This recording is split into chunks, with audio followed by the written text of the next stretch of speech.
I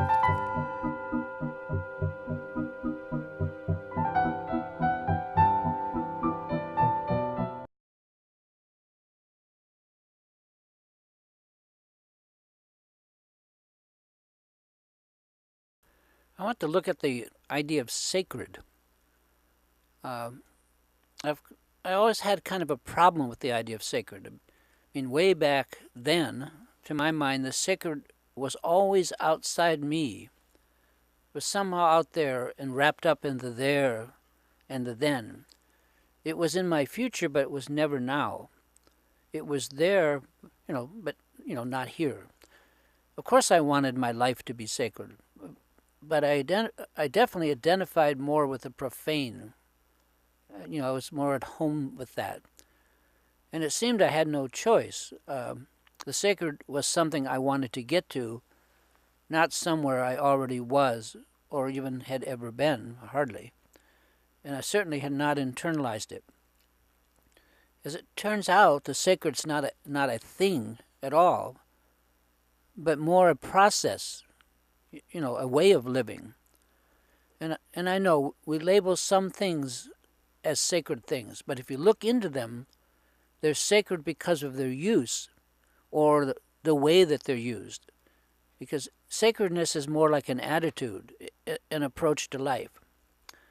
This can be clearly seen in the way that the Tibetans offer a sand mandala.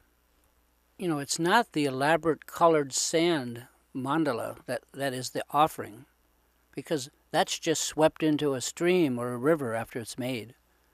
All things are temporary, everything in the world. The gesture, the care, and the intent while making the sand mandala, that's the offering. To use the above concept of sacred, the sand mandala is not sacred in itself. What is sacred is the process and the intent of making and offering the mandala and dedicating it. It's the offering that makes it sacred. And as said, no thing is sacred in itself. It's just a thing. It's how we use or treat the thing is what can be sacred. And the same goes for people. It's not the person that's sacred, but what kind of attitude the person invokes in us that can make them sacred to us. Again, like many of the world's wisdoms point out, the process is the goal, not the end result. It's not the brand of coat that we might wear. It's not who we are labeled as that's special.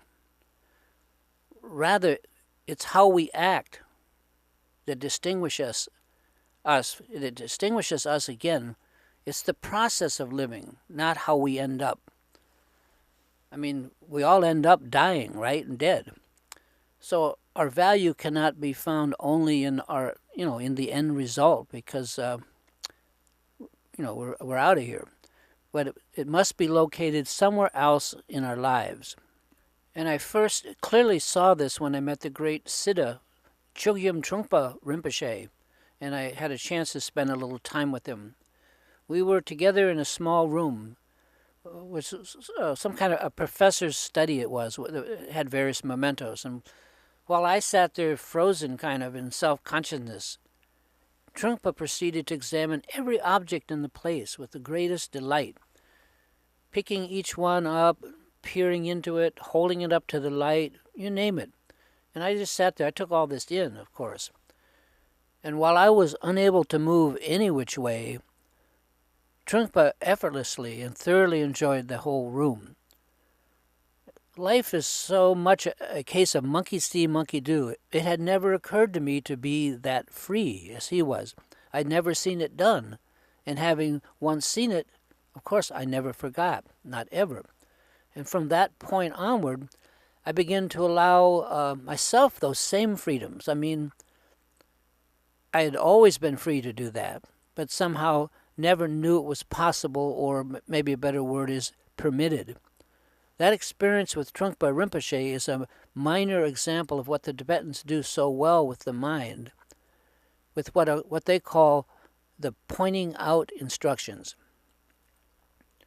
Sometimes we just need to have things pointed out to us. it can be the fastest way for us to learn. And that's what I understand that a Dharma teacher's job is, to point out to us the true nature of our mind so that we can see and actually recognize it. There are said to be 84,000 dharmas, 84,000 paths to awareness, each one different. We need to find our own particular Dharma path, the one that will actually work for us. And it takes only one, but it does take that. In my case, I knew that I had found the right teacher when my teacher pointed out to me and showed me how the mind actually worked. And I got it. That's how I know. That's how we know if it works, if we get it. I mean, there isn't any other way. Even if a teacher has a great reputation, if their pointing out does not work for us, if we don't get it, then this is not our teacher. And even if a teacher has a terrible personality, is rude, rough, or whatever, if they can successfully point out to us the true nature of the mind, that's enough. The Dharma teacher does not have to be our personal friend. It's enough that they can point out the mind to us. That's more than we could hope for. And in my case, I don't buddy around with my Dharma teacher. My relation to him and with him is sacred. It's what the Tibetans called samaya. It's the bond of lineage that unites the teacher and the student. Anyone can talk about how to meditate, as I'm doing here. This is not what I mean by a Dharma teacher. It's after we finally begin to learn to meditate, and after we actually meditate, that's when we need an authentic Dharma teacher. Someone that can point out to us the true nature of the mind, and we can get it, we can grasp it. What I'm writing about here is not true just because I'm saying it. I'm saying it because to the best of my knowledge it's true. Those of you who read these blogs know that I'm kind of sensitive. I'm prone to having my little visions and so forth. So please hear me when I say that all of the ups and downs of my life, in all of those, there's no more useful up for me than having my Dharma teacher point out the true nature of the mind and my getting at least a glimpse of that nature.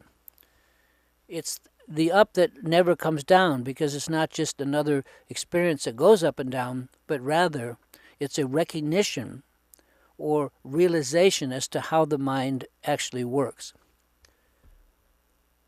In the firewall of fear of my facing my own ignorance, of admitting that I did not really know much about meditation, it was by that I was finally able to overcome that fear and actually learn to meditate. What went before I could meditate was all pretense, pretending only, practice. Only I could not bring myself to admit it.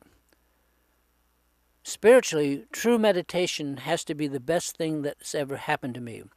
And that's, why I talk about it so much and why I recommend it to others.